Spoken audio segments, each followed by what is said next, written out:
Hey everyone, welcome in to another Horseshoe FAQ. I'm JJ Stankevitz, joined here by the voice of the Colts, Matt Taylor. Matt, we got a game against the Miami Dolphins coming up this weekend. We are taking your questions about that game, about anything else. Don't ask Matt about the Reds. Still a little salty about them after they lost to the White Sox. You don't want to know week. anyways. Don't worry about it. No, you don't. But Matt, while we wait for some questions to get in here, you covered Jacoby Brissett his entire career here in Indianapolis.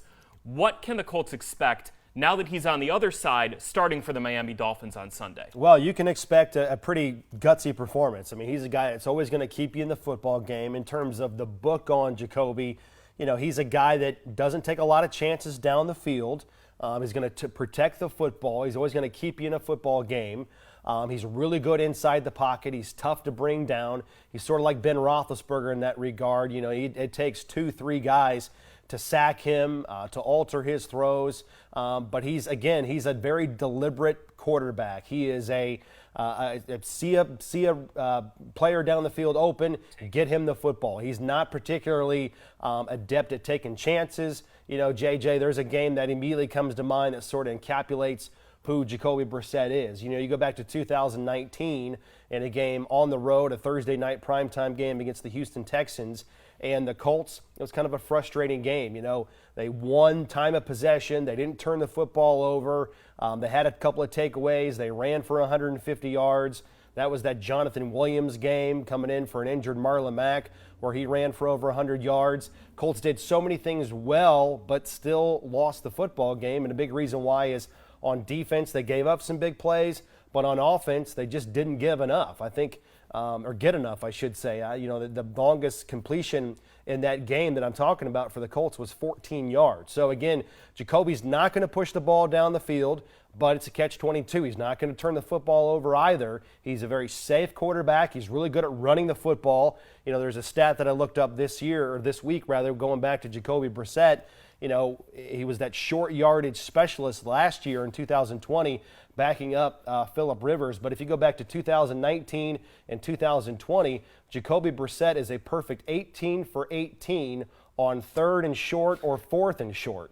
Okay, so it's either going to be a first down or a touchdown with Jacoby Brissett, either on a quarterback sneak or running the football out of the shotgun formation. So a very good quarterback in his own right, but as we saw him, you know, in 30-plus starts in a Colts uniform, he's a very deliberate quarterback that likes to take what the defense gives him and, again, doesn't push the ball too often down the field. All right, we got a couple questions coming in here. We have a couple here about Marlon Mack.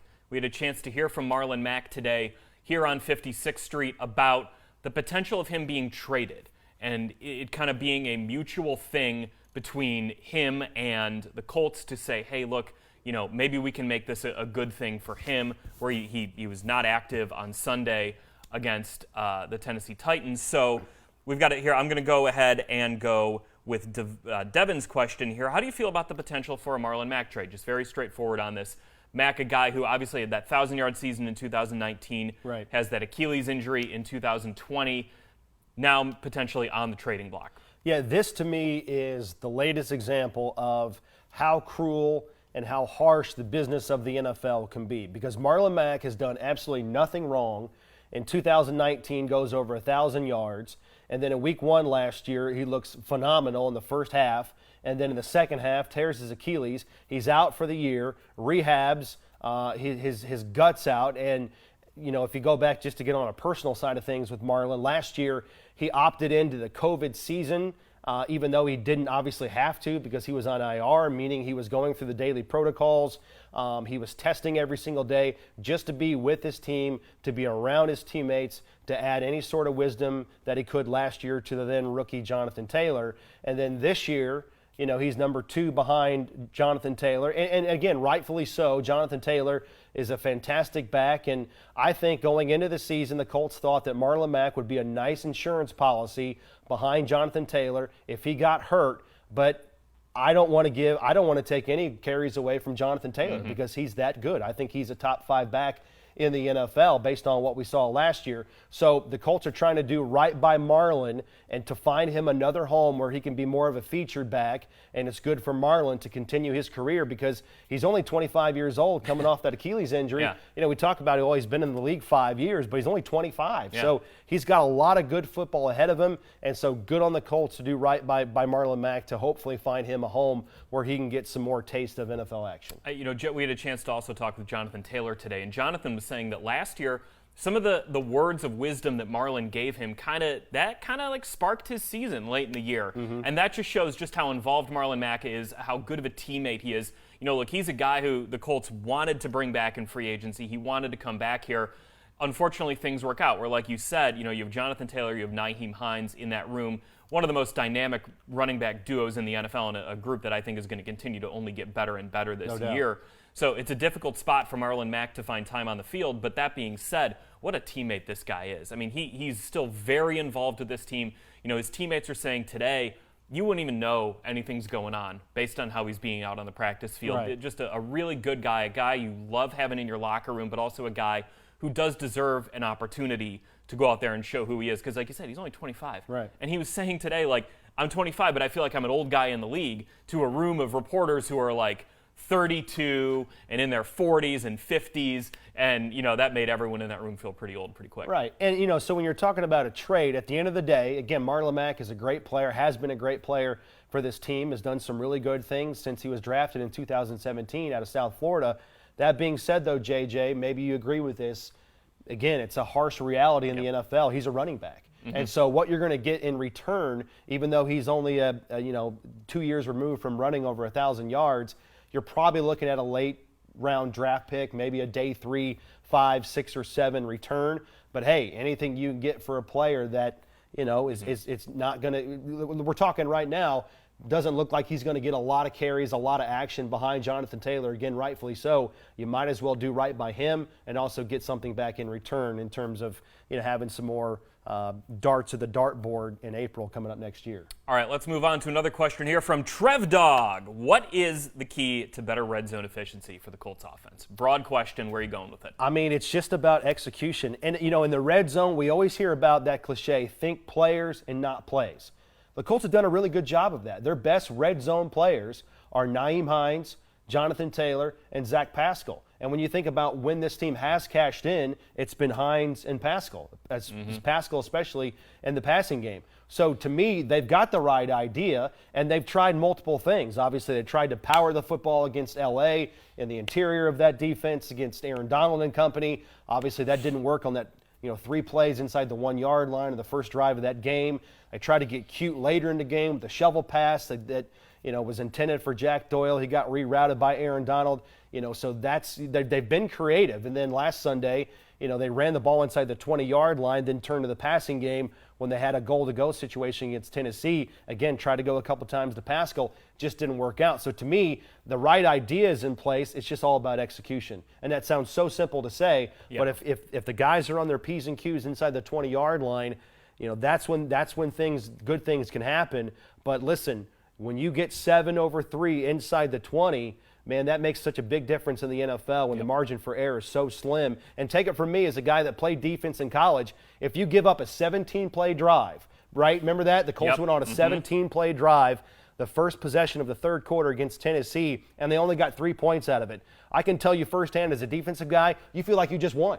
You feel like the momentum's on your side because you gave up all those yards and you're on the field for so long, but gave up only 3 points. So it's all about momentum. It's all about cashing in and getting 7. You talk about execution, Matt, and one play on that drive that got down where it was going toward the right side from where we were. First play of that drive in a goal to go was a pass to Michael Pittman Jr. that it was like just a little bit off. And Pittman ran a great route. He got physical getting through the cornerback. It was play action. He got open in the end zone. Carson just overthrew him by just like that much. It was so small. The margins are so small down in the red area that your execution has to be at the highest level it can be at to score down there. No, I mean you're exactly right. I mean that's the biggest thing. If you look at common denominators on what's separating this team from wins right now, it's the red zone. Among everything else, It's got to be red zone efficiency on offense. You just can't win 4 for 11. And most frustrating is the Colts have had 6 goal-to-go situations, JJ, and they've only scored 1 touchdown in those scenarios. Yeah, I mean, that's a spot where you need to come out with 7 points. I mean, certainly that has been a focus for Frank Reich, for this offense, for every single player on that offense is getting better, not only in the red zone, but when you get goal to go. And look, that's where it gets hard. It's not easy. It's not as easy as saying, all right, we got 7-8 yards to go, and now we're going to get down and score. Defenses tighten up down there. We certainly saw it. They play a lot of good coverages. They'll mix things up. It is not as easy as saying we're at the 7-yard line, now we're in the end zone. There's a lot that goes into that. One other question here from Bob. Do you think the Colts' early season woes are from a lack of reps for whatever reason? So that goes back to training camp where you had guys like Carson Wentz, Ryan Kelly, Quentin Nelson missing some time. Ryan Kelly talked a little bit about it today that the offensive line just hasn't been whole yet this year. Right. You get Eric Fisher back, then you lose Braden Smith. Right. Now, Quentin Nelson, Frank Reich said he's not optimistic about Quentin Nelson's potential availability for Sunday's game, so we'll see what happens with his ankle there. Braden Smith, we'll again see if he's available on Sunday. So some moving parts here for this Colts offensive line, and yes, they've all played together quite a bit when you go from left guard to right tackle, but you still those reps in training camp matter for these guys. No, it's a fair question, and I don't have the definitive answer, but I think it's fair to say it's been part of it. Part of the problem on offense is the lack of continuity and the lack of time together on task. I mean, like you said, JJ, I think you're exactly right. You go back to the start of training camp, and day 2, your starting quarterback goes out. You've got your all-pro guard. He's got the same injury. Not there long after. Ryan Kelly has a hyperextended elbow. He misses most of the month of August. It just seems like whenever the Colts get one guy back, they put 2 more on the injury list. And that's, you could say that for both sides of the ball, but obviously on the offensive line, this is going to be the 4th game of the season, JJ. The Colts will have played after Sunday every single game without at least one of their starting offensive line members, right? You go back to the first game of the season without Eric Fisher, and then it's just sort of been a hodgepodge mix of guys after that. And so they've had to rely on different players at different positions. We talked to Marlon Mack today about how long does it take to understand the subtle nuances between offensive line members. He said it takes a while. It's been a little bit of a challenge. Braden Smith plays right tackle differently than Julian Davenport does. And so I have to learn how to set up my blocks for him, how to take defenders to him in order for him to do his job so that can help me. And then, Carson Wentz talked earlier this week about every single time they get on the field, whether that's a practice or a game, it's one more opportunity to assimilate. It's to understand each other because, quite frankly, between injuries and, the quarterback situation, the COVID deal, that players have landed in and off the list on so far this season, you've had a lot of missed time and a lot of missed opportunities. I mean, you can go back to the OTA period, right, where the month of May where there just wasn't a whole lot of time on the field. The coaching staff and the players agreed to that abbreviated OTA period where it was basically walkthrough for 2 weeks instead of what we're traditionally used to seeing. So all of that combined has contributed to everybody looking a little bit rusty as they figure out what they're supposed to be doing and how they're trying to complement each other on the offensive side of the ball. The one thing I go back to here, Matt, is this offensive line, because they've played together and we've seen how good they are together. Obviously with Quentin Nelson, Ryan Kelly, Mark Lewinsky, Braden Smith, Eric Fisher coming in as a former number 1 overall pick, 2-time Pro Bowler, a guy who felt like he was playing his best football last year at the Kansas City Chiefs before he suffered that injury in the AFC Championship. This line's going to come together. It is. No one in this line has a season-ending injury. These guys will be back at some point. I would expect this line to start to kind of coalesce as the season goes on. You'll probably see them play like what we expected the Colts offensive line to play like as the season goes on, October, November, December. This is a unit that I think is going to continue just to get better and better. And I understand right now there's some frustrations with how they're playing. Take a little bit of time. And I know, me saying that, Colts are 0-3. Me saying take a little bit of time probably doesn't resonate super well with people watching this, but take a bit of a breath. This line will be okay. As these teammates get more practice time together, more time on task, they will be okay. Right. I mean, Eric Fisher hasn't been himself. I mean, he talked today, that last 10%, that's the most difficult hurdle to jump over when you're coming back from an Achilles injury. now his running mate on the left side, Quentin Nelson, as you said earlier in the program, it doesn't look optimistic that he's going to be able to go, missing his first game in a Colts uniform. And then on the right side, it's been a new right tackle every single game outside of week 1 when Braden Smith started. So, yeah, I mean, obviously the pressures are up from last year, but I think that has to do with, again, guys missing time and playing also with a new quarterback. I mean, Carson Wentz is not Phillip Rivers. He doesn't play the game the same way, holds onto the ball a little bit longer. There's sort of a risk and reward factor into that. But, I mean, it's different than last year. The ball's not getting out as fast. The offense looks different, and so guys have to adjust to those subtle changes. And so you're exactly right. Time on task will heal all of these wounds. One real quick thing before we get out of here. You mentioned the difference between Phillip Rivers, Carson Wentz. It is a challenge for an offensive line to go from quarterback to quarterback because your pass sets have to be You've different. done it 5 years in a row. Right, exactly. Yeah, right. Your pass sets have to be different. You're probably not setting the same for Phillip Rivers as you are for Carson Wentz because Correct. Carson has the ability to scramble, do some different things that Phillip Rivers was not doing. So that does take time to learn, okay, I have to set this way and hold on to it for how long for Carson as compared to Phillip. So there's a lot that goes into that. One other quick question here about Mike Strawn, and this is from Terry. Will he be back in the lineup this week? He was not active in week 3 against the Titans. Yeah, that was, I mean, I'm only speaking for myself, JJ. I thought that was a curious roster designation. I mean, he's a big-bodied receiver, and on game day, as of last Sunday, the Colts didn't have a guy of his body type. So I'm not sure if that, it might have been a numbers game with having 3 quarterbacks active with Carson Wentz's situation, and then, having, the running back situation being what it was last week. That might have factored into it. Hey, we can't carry as many wide receivers